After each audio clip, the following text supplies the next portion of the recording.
50% ከወለድ ነፃ የባንክ ብድር ተመቻችቶ በ4 ወይም በ8% ቅድመ ክፍያ ውል ተዋውለው የቤት ባለቤት የሚያደርጉት ሞን ሪል ስቴት በአየር ጤና አደባባይ 30% እውነተኛ ቅናሽ አድርገናል። ባለ 1 መኝታ 80 ካሬ በ250 ሺህ ብር ቅድመ ክፍያ፣ ባለ 2 መኝታ 120 ካሬ በ375 ሺህ ብር ቅድመ ክፍያ፣ ባለ 3 መኝታ 139 ካሬ በ434 ሺህ ብር ቅድመ ክፍያ ያለቁና በግንባታ ላይ ያሉ ሱቆችን ከ23 እስከ 200 ካሬ ያገኛሉ። 3000 ካሬ አረንጓዴ ስፍራ ያለው በእያንዳንዱ ህንፃ ላይ 4 ዘመናዊ ሊፍቶች የተገጠሙለት የከርሰ ምድር ውሃ ይወጣለት። ማየት ማመን ነው። ይምጡና ይጎብኙ። ይደውሉ በ0943 43 31 87 ሞን ሪል ስቴት ይገባውታል።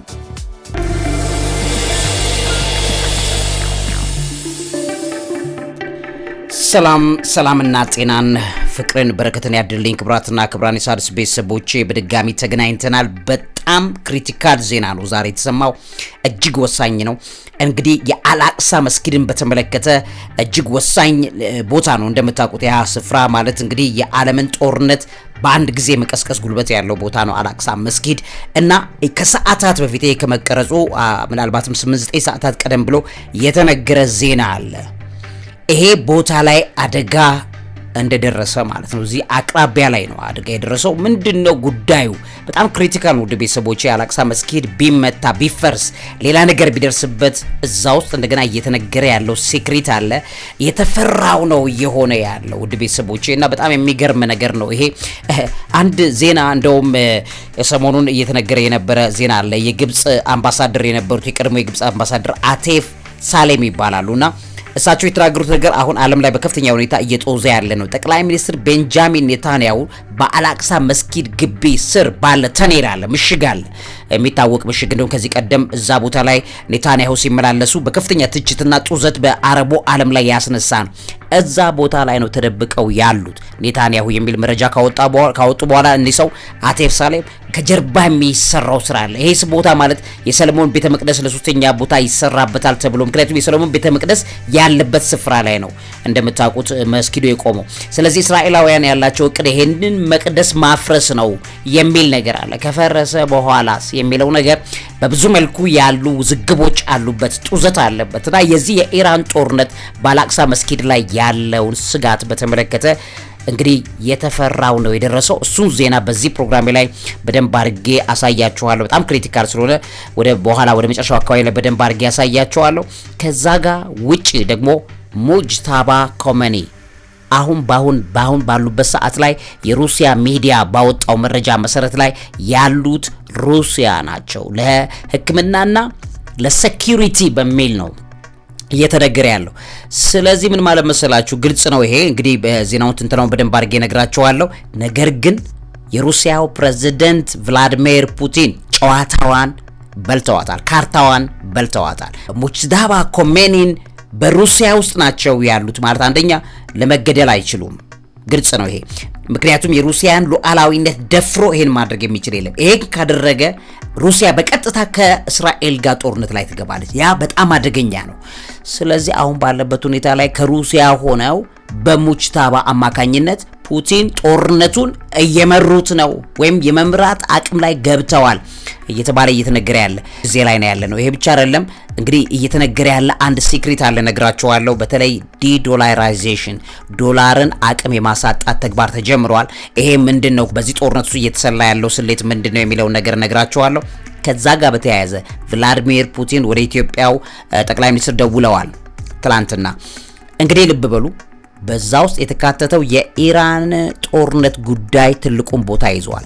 የሆነ ነገር አለ፣ የሆነ የሚሽከረከር ነገር አለ፣ ጡዘት አለ ውስጥ ለውስጥ። እሱም በዚህ ፕሮግራም ላይ በደንብ ክሊር አደርግላችኋለሁ። ውድ ሣድስ ቤተሰቦቼ የሚገራርሙ ነገሮች ናቸው እየተነገሩ ያሉት። ስለዚህ በእነዚህ ዙሪያዎች ላይ ትኩረት አድርጌ በደንብ ነግራችኋለሁ። በጣም የሚገረመኝ ግን ከነዚህ ዜናዎች መካከል አንደኛው የዲዶላራይዜሽን ወይም የዶላርን በኢራን ጦርነቱ እንዴት አድርጋ እየበላቸው እንደሆነ ተመልከቱ። ዶላርን የማዳከም በዚህ ጦርነት አማካኝነት ነዳጅን እንግዲህ ፔትሮ ዶላርን ታውቁታላችሁ። እነዚህ ነገሮች ላይ መሰረት አድርጌ በደንብ ቆንጆ ፕሮግራም አዘጋጅቼላችኋለሁ። አብራችሁ እንድትሆኑ በድጋሚ በአክብሮት ጋብዛለሁ። ለዚህ አእምሮ ምግብ አዘጋጅና አቅራቢ መምህርና ጋዜጠኛ ዐቢይ ይልማ። እውቀት ታላቁ እግዚአብሔርን ታከብራለች።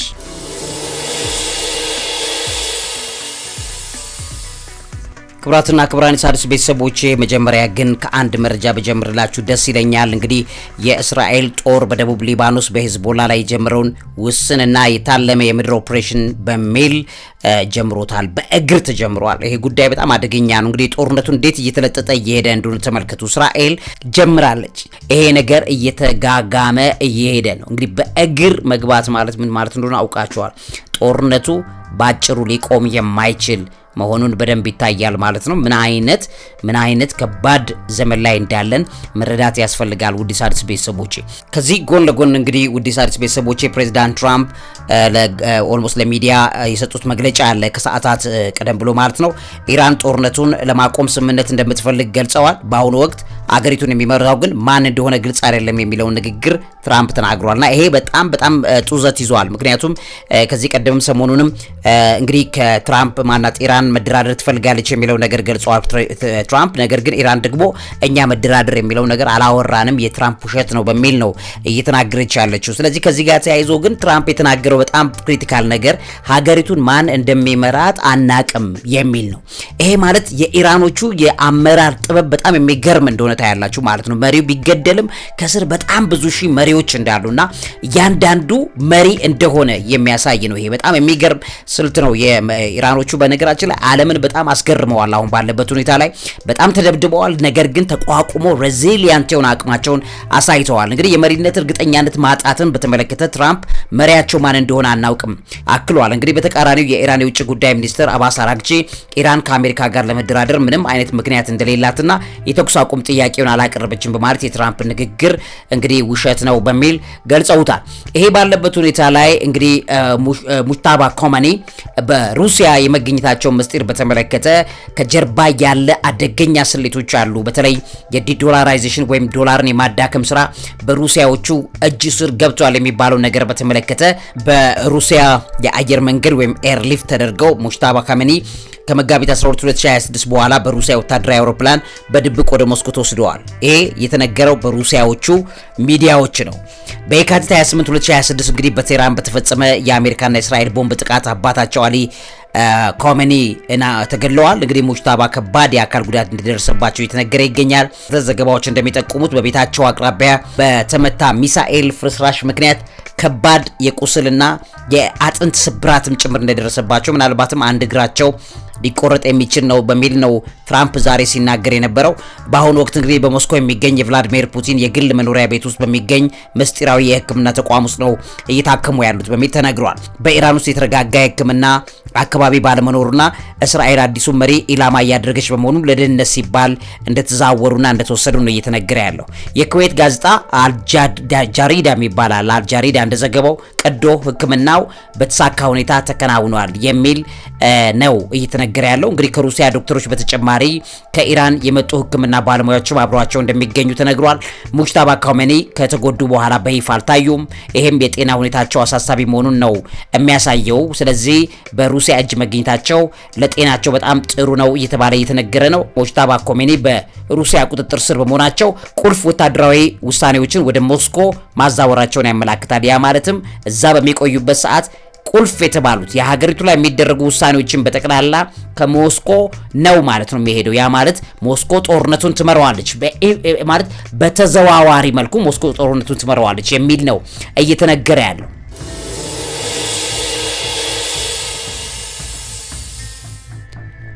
ከዚህ ጋር ተያይዞ የኢንተለጀንስ ድጋፍን በተመለከተ ሩሲያ የአሜሪካ ጦር መርከቦችን እንዲሁም አውሮፕላኖች በሚገኙበት ቦታ በሳተላይት በመለየት ለኢራን መረጃዎችን እያጋረች ነው የሚል ክስ እንዳለ ይታወቃል። የኢራን የጦር ማሽን አሁን በራሱ ወይም አውቶፓይለት በራሱ እየሰራ እንደሆነና ሩሲያ በስተጀርባ ሆና እየመራች እንደሆነ የደህንነት ተንታኞች ይገልጻሉ። ሩሲያ በዩክሬን ጦርነት ምክንያት በቀጥታ አትሳተፍም። እዚህ ላይ የኢራን መሪን በመጠበቅ በቴህራን ላይ ከፍተኛ ተጽዕኖ ለመፍጠር ግን እንደምትችል እየተነገረ ይገኛል። ቻይና ዲፕሎማሲያዊ ድጋፍ እየሰጠች ነው። ሩሲያ ግን የወታደራዊና የደህንነት መሪነትን ነው ሚና የያዘችው በኢራኑ ጦርነት ላይ።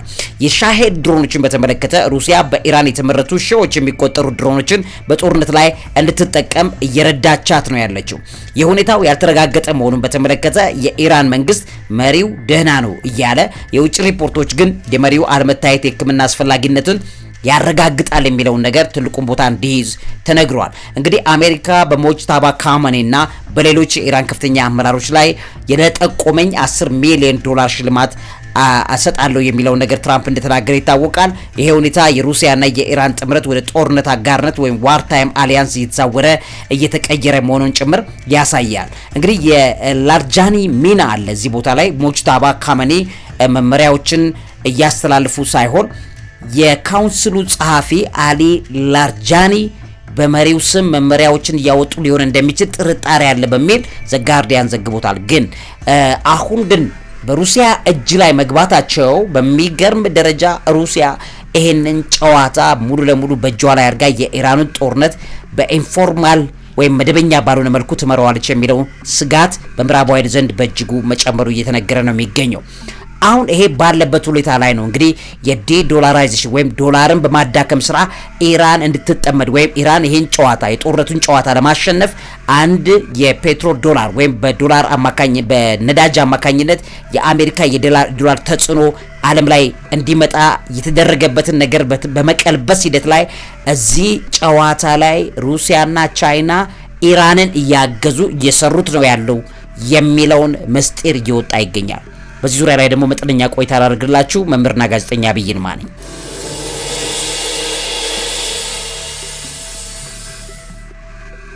እንግዲህ ክቡራትና ክቡራን የሣድስ ቤተሰቦቼ የነዳጅ ግብይትን በተመለከተ ኢራን በሆርሙዝ ወሽመጥ ለነዳጅ ጫኝ መርከቦች ክፍት ለማድረግ ግብይት በቻይና ዩዋን ነው እንዲፈጸም ቅድመ ሁኔታ እያስቀመጠች ያለችው። ይህ በጣም የሚገርም ዶላርን የማዳከም ስልት ነው።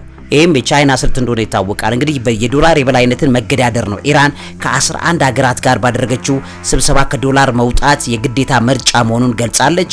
ከዚህ ጋርም ተያይዞ እንግዲህ ይኸውላችሁ ጦርነቱን እንዴት ለተጽዕኖ ኢራን እየተጠቀመችው እንዳለችው ብቻዋን አይደለም የምትሰራው ከሩሲያና ከቻይና ጋር ነው።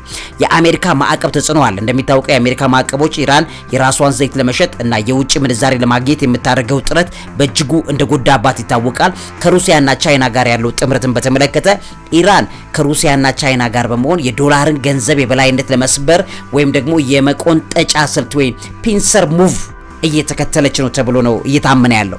አማራጭ ገንዘብ ልውጥን በተመለከተ ኢራን ከ2000ዎቹ ጀምሮ ዘይቷን በዩሮ ወይም በዩዋን ለመሸጥ ሙከራዎች ስታደርግ ቆይታለች። ነገር ግን አሁን በዚህ ጦርነት ግን ገለበጠችው ማለት ነው። በሚገርማችሁ ደረጃ ይሄ አንድ ጦርነቱ ከተከሰተ አይቀር ጦርነቱን ለማሸነፍ የምትሄድበት መንገድ አንደኛው ዲዶላራይዜሽን ዶላርን የማዳከም ስራ እንደሆነ ታያላችሁ። የፔትሮ ዶላር ስርዓት የተመሰረተው በ1970ዎቹ ነው። ይህም የአሜሪካ ዶላር ዓለም አቀፍ የመጠባበቂያ ገንዘብ እንዲሆን ትልቅ ሚና እንዲጫወት ይታወቃል። ዋሽንግተን ሳዑዲ አረቢያ ዘይቷን በዶላር መሸጧ እንድታቆም ከፍተኛ ስጋት አላት። ታቆማለች የሚልም ስጋት እንዳላት ይታወቃል።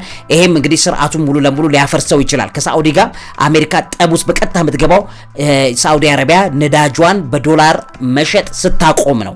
ከነዚህ የሚታዩ የታሪክ ትምህርቶችን በተመለከተ ቀደም ሲል ኢራቅ በዩሮ እንዲሁም ደግሞ ሊቢያ በወርቅ ነዳጆቻቸውን ለመሸጥ ባደረጉት ሙከራ አሜሪካ ምን ያህል እንዳፈራረሰቻቸው ይታወቃል ማለት ነው። ያ ከዶላር ጋር የተደረገም ጦርነት እንደሆነ ይታወቃል። ሶ ይሄንን በተመለከተ አሁን ኢራን ላይ ጦርነቱን አሜሪካዎቹን ኢራኖቹን እየተገዳደሩ ሲመጡ አሁን ይኸውላችሁ ጨዋታው እንዴት እየቀየሩት እንደሆነ። በአሁኑ ጊዜ 80% የሚሆነው የዓለም የነዳጅ ግብይት አሁን በዶላር ነው የሚሸጠው 80%።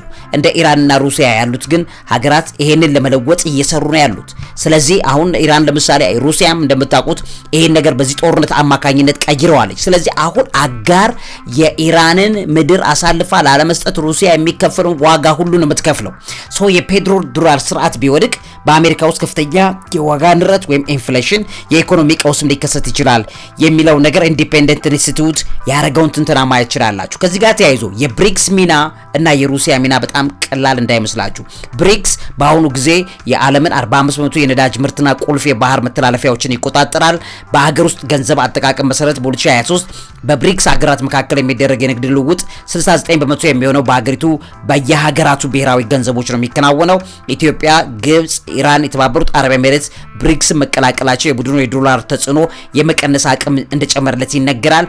ቻይናና ሩሲያ ዶላርን በመተካት በሚያደርጉት ጥረት ከፍተኛ መጠን ያለው የወርቅ ክምችት እያከማቹ ነው ያሉት።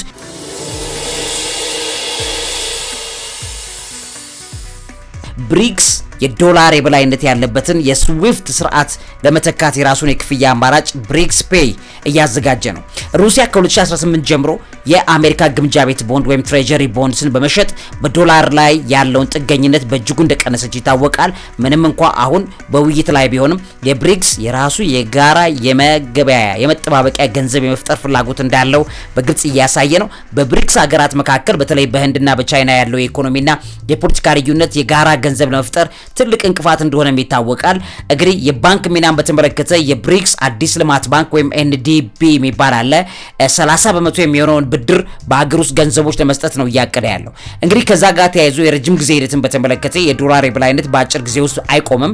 ዓለም ወደ ብዙ ዋልታዎች መልቲፖላር የገንዘብ ስርዓት እየተሸጋገረች መሆኑን ግን የሚያሳየው አንዱ የኢራን ጦርነት ይህንን ገልብጦ ለመሄድ ቻይናና ሩሲያ ከጀርባ ሆነው እየሰሩ ያሉበት ነገር እንዳለ በትክክል ትመለከታላችሁ ማለት ነው። ስለዚህ አሁን ባለበት በዚህ ሰሞኑን ወሬ መሰረት የዩዋን ቅድመ ሁኔታን በተመለከተ ኢራን በሆርሙዝ ባህረ ሰላጤ በኩል የነዳጅ ታንከሮች የሚያልፉት ግብይቱ በቻይና ዩዋን ወይም ሲኤንዋይ ከተፈጸመ ብቻ ነው የሚለው ነገር በጣም አደገኛ የዶላር የበላይነት መሞገት ወይም ፔትሮ ዶላር የማዳከም አካሄድ ነው እየተባለ ይነገራል። ይሄ እርምጃ የአሜሪካ ዶላር በዓለም አቀፍ የነዳጅ ንግድ ያለውን የበላይነት ለማዳከም የተነደፈ ቀጥተኛ ስትራቴጂ ነው፣ የቻይናና የሩሲያ ስትራቴጂ ነው የሚለው ነገር ነው እየተነገረ ያለው።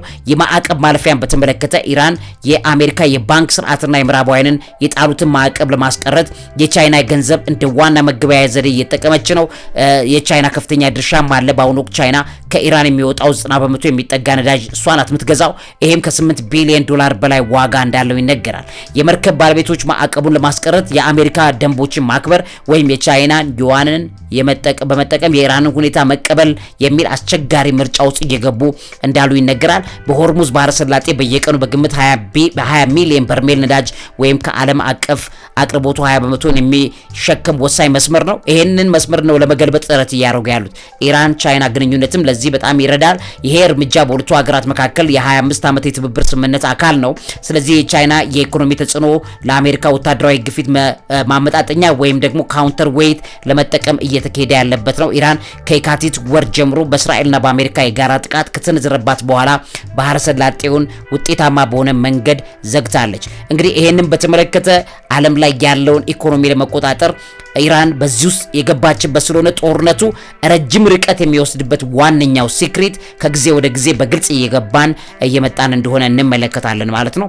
ይሄንን አንደኛውና የመጨረሻው ትኩረት አድርጌ ደግሞ በዘልቅበት የፈለኩት ነገር እንግዲህ ቭላዲሚር ፑቲን ለአብይ አህመድ ደውለዋል እና ምክንያቱ ምንድነው የሚለውን በተመለከተ 10 ነጥቦች ታይተዋል። ከዚህ ጋር ተያይዞ አሁን ባለው በኢራን ጦርነት በብሪክሱ አሁን ባለው ፔትሮ ዶላር በሌሎች ነገሮች ዙሪያ ላይ ያለውን ተጽዕኖ ያመላክታል ተብሎ እየተነገረ ይገኛል። በዚህ ዙሪያ ላይ መጠነኛ ቆይታ ላድርግላችሁ። ከዛ ቀጥዬ ደግሞ የመጨረሻው ቆይታ አልአቅሳ መስጊድን ትመለከታለች። እንግዲህ ክቡራትና ክቡራን የሣድስ ቤተሰቦች የሩሲያው ፕሬዚዳንት ቭላዲሚር ፑቲን ከኢትዮጵያ ጠቅላይ ሚኒስትር ጋር በስልክ ንግግር አድርገዋል። በኢራን እስራኤል ጦርነትና ተያያዥ ጂኦፖለቲካዊ ጉዳዮች ዙሪያ ያተኮሩ ሌሎችም ነገሮች እዚህ ላይ ተካተዋል። አንደኛ የኢራን እስራኤል ጦርነትና የቀይ ባህር ደህንነትን በተመለከተ ሊሆን እንደሚችል እየተነገረ ይገኛል። ጦርነቱ ወደ ቀይ ባህርና ቀንድ አፍሪካ እንዳይስፋፋ የደህንነት ስጋቶችን ለመወያየትም ነው እየተባለ ይነገራል። የዩናይትድ አረብ ኤሚሬትስን ተጽዕኖ መዳከምና የኢትዮጵያ አቋም በተመለከተ በኢራን ጦርነት ምክንያት የገልፍ ሀገራት በተለይም ዩናይትድ አረብ ኤሚሬትስ ትኩረታቸውን ወደ ውስጥ መስመር በመዞሩ በኢትዮጵያ ላይ ያላቸው ተጽዕኖና ድጋፍ በመቀነሱ ሩሲያ አማራጭ አጋር ለመሆን ያላትን ፍላጎት የማሳየት ነገር በር እንደተከፈተላት ለሩሲያ እየተነገረ ነው። ኢትዮጵያ የብሪክስ አባል በመሆኗ ሩሲያ ከምዕራባውያን አስተላለፍ ውጪ የሆነ የደቡብ ወይም ሳውዝ ፖለቲካዊ ወታደራዊ ጥምረት ለማጠናከር ይህንን በተለይ የቭላዲሚር ፑቲን ስልክ ጥሪ ካካተታቸው ነገሮች መካከል አንዱ ይሄ ነው ተብሏል። የባህር በር ፍላጎትና ጂኦፖለቲካዊ አሰላለፍን ኢትዮጵያ በቀይ ባህር አማራጭ የባህር በር ለማግኘት የምታደርገውን ጥረት በመደገፍ ሩሲያ በአካባቢ አሜሪካ እስራኤልን ተጽዕኖ ለመቀነስ ሩሲያ ትፈልጋለች የሚለው ነገር አሜሪካም እስራኤልም ኢትዮጵያን በቀይ ባህር መዳረሻነት ከሚጠቀሟት ይልቅ ሩሲያ ደግሞ ያንን አስፈጽሜ ኢትዮጵያን ልጠቀም የሚለውም አንድ አማራጭ እየታየ ነው የሚለው ነገርም ዜና ተነግሯል። የአፍሪካ ሩሲያ ጉባኤ ዝግጅትን በተመለከተ ትልቁን ነጥብ ይዟል። በ2026 ዓ.ም ኢትዮጵያ ልታስተናግድ የታቀደ የአፍሪካ ሩሲያ ጉባኤ አለ። ይህን ስኬታማ ለማድረግ ርዕዮተ ዓለማዊ አንድነትን ለማሳየትም ጭምር ቭላዲሚር ፑቲን ደውሏል እየተባለ ነው። እንግዲህ እነዚህ በጣም ክሪቲካልና መሰረታዊ ነገሮች ናቸው። ያ ባለበት ሁኔታ ላይ ግን የሰማነው አልአቅሳ መስጊድን በተመለከተ የደረገው ጥቃት ወድቋል የተባለ የሚሳኤል ፍርስራሽ አለ። ይሄን ነገር በተመለከተ ምንድነው ጉዳዩ የሚለው ነገር ላሳያችሁ። መምህርና ጋዜጠኛ አብይ ይልማ ነኝ።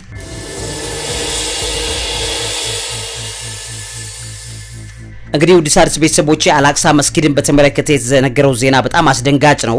ኢራን በእስራኤል ላይ በከፈተችው የሚሳኤል ጥቃት ሳቢያ በኢየሩሳሌም የሚገኙ ቅዱሳን ቦታዎች ላይ አልአቅሳ መስጊድን ጨምሮ የደረሰ ጉዳት አስመልክቶ እየተነገሩ ያሉ ነገሮች አሉ። የጉዳቱ መንስኤን በተመለከተ በኢየሩሳሌም አሮጌው ከተማ ወይም ኦልድ ሲቲ ላይ የወደቁ ፍርስራሾች በእስራኤል የአየር መከላከያ ስርዓት የተመቱ የኢራን ሚሳኤሎችና የመከላከያ ሚሳኤል ስብርባሪዎች እንደሆኑ እየተነገረ ነው የሚገኘው። የተጎዱት ቅዱሳን ቦታዎች አሉ። የሚሳኤል ስብርባሪዎቹ በሙስሊሞች ዘንድ አልአቅሳ መስጊድ በሚባለው በአይሁዶች ደግሞ ቤተ መቅደስ ተራራ ወይም ቴምፕል ማውንት ተብሎ በሚጠራው ግቢ ውስጥ ነው። እንዲሁም በክርስቲያኖች የቅዱስ መቃብር ቤተክርስቲያን ወይም ቸርች ኦፍ ዘ ሆሊ ሴፑልቸር አቅራቢያ ነው የወደቀው። እንግዲህ ፖሊስ ለዚህ ማረጋገጫ ሰጥቷል። የእስራኤል ፖሊስ እንደገለጸው በአሮጌው ከተማ ውስጥ የሚገኙ የተለያዩ ስስ የሆኑ ቦታዎች አሉ። ከፍተኛ መጠን ያላቸው የሚሳኤል ስብርባሪዎች ተገኝተዋል። በደረሰው ጉዳትም መጠን በተመለከተ በቅዱስ መቃብር ቤተክርስቲያን ጣራ ላይ እና በአልአቅሳ መስጊድ ግቢ ውስጥ ስብርባሪዎች ቢያገኙም በቦታዎቹ ላይ የደረሰ ከፍተኛ መዋቅራዊ ጉዳት እስካሁን አልተመዘገበም። ይሁን እንጂ በአቅራቢያ የሚገኝ የመኪና መስታወት ላይ ጉዳት መድረሱ ነው እየተነገረ ያለው። የጸሎት መቋረጥን በተመለከተ በጥቃቱ ወቅት በነበረው ስጋት ምክንያት በእነዚህ ቅዱስ ቦታዎች ላይ ይደረጉ የነበሩ ጸሎቶች ለተወሰነ ጊዜ ተቋርጠው እንደሆነ ይታወቃል። እንግዲህ የእስራኤል ውጭ ጉዳይ ሚኒስትር ይህም መግለጫ በሰጡበት ሰዓት ላይ የኢራን አገዛዝ ለቢሊዮኖች የተቀደሰውን የኢየሩሳሌም ከተማ ኢላማ ማድረጉን ኮንነዋል።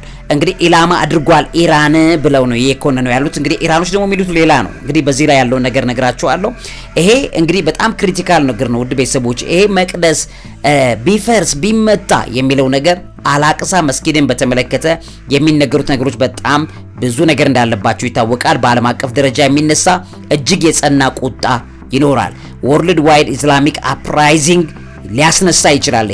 ይሄንን መሰረት በማድረግ በዚህ ቦታ ላይ ሊደረግ የሚችል ነገር ምንድነው? የታሰበውስ ምንድነው? ፍርሃቱስ ምንድነው? በዚህ ዙሪያ ላይ ደግሞ መጠነኛ ቆይታ ላድርግላችሁ።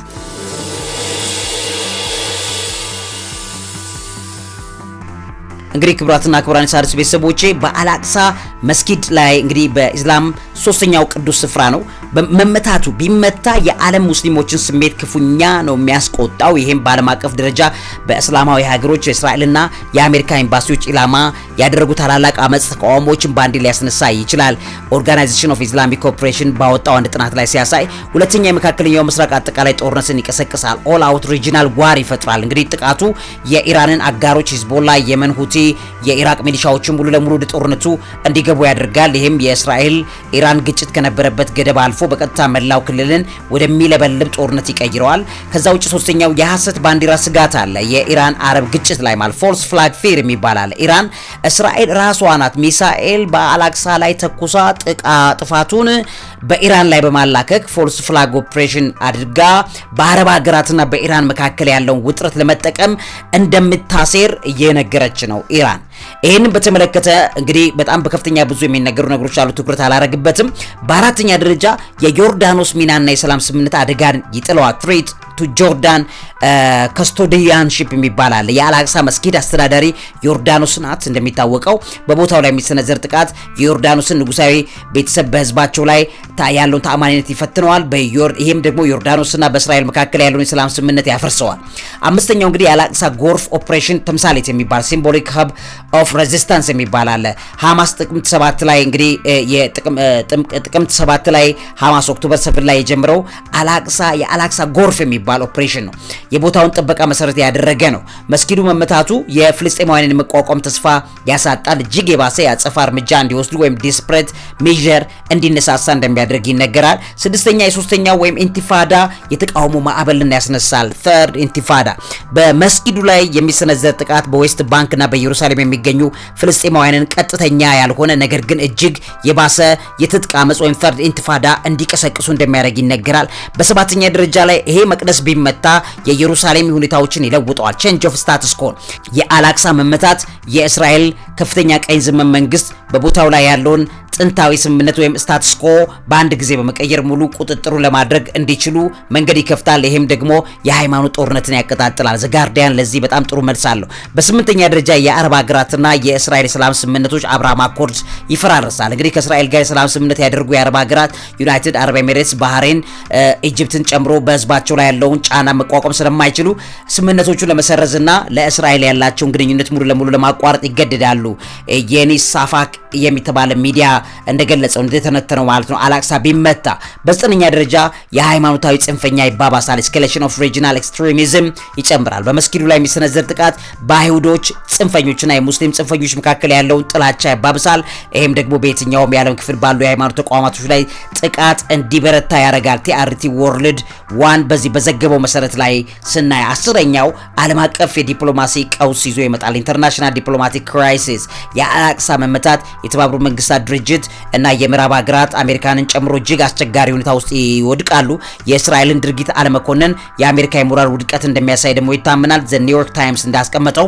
ስለዚህ ይህና መሰል ነገሮችን አድርገን ስንመለከት አላክሳን መምታት በጣም አደገኛ ነው። ነገር ግን የዓለምን ታሪክ የሚቀይር የርኩሱ ዓለም አእምሮ ይህንን ነገር የሚተበትብ ከሆነና አላክሳ ቢመታ ነገሮች ድብልቅልቃቸው ወጥቶ ከመስመር ከመቆጣጠር ከማይቻለው መንገድ ሊገባ እንደሚችል ማየት ያስፈልጋል። ውድ የሣድስ ቤተሰቦቼ እነዚህን ነገሮች በተመለከተ መረጃ እንዲኖራችሁ ላካፍላችሁ ብዬ እነዚህን አቅርቤላችኋለሁ። ለዚህ የአእምሮ ምግብ አዘጋጅና አቅራቢ መምህርና ጋዜጠኛ ዐቢይ ይልማ። እውቀት ታላቁ እግዚአብሔርን ታከብራለች። 50% ከወለድ ነፃ የባንክ ብድር ተመቻችቶ በ4 ወይም በ8% ቅድመ ክፍያ ውል ተዋውለው የቤት ባለቤት የሚያደርጉት ሞን ሪል ስቴት በአየር ጤና አደባባይ 30% እውነተኛ ቅናሽ አድርገናል። ባለ 1 መኝታ 80 ካሬ በ250 ሺህ ብር ቅድመ ክፍያ፣ ባለ 2 መኝታ 120 ካሬ በ375 ሺህ ብር ቅድመ ክፍያ፣ ባለ 3 መኝታ 139 ካሬ በ434 ሺህ ብር ቅድመ ክፍያ ያለቁና በግንባታ ላይ ያሉ ሱቆችን ከ23 እስከ 200 ካሬ ያገኛሉ። 3000 ካሬ አረንጓዴ ስፍራ ያለው በእያንዳንዱ ህንፃ ላይ 4 ዘመናዊ ሊፍቶች የተገጠሙለት የከርሰ ምድር ውሃ ይወጣለት። ማየት ማመን ነው። ይምጡና ይጎብኙ። ይደውሉ በ0943 43 31 87 ሞን ሪል ስቴት ይገባውታል።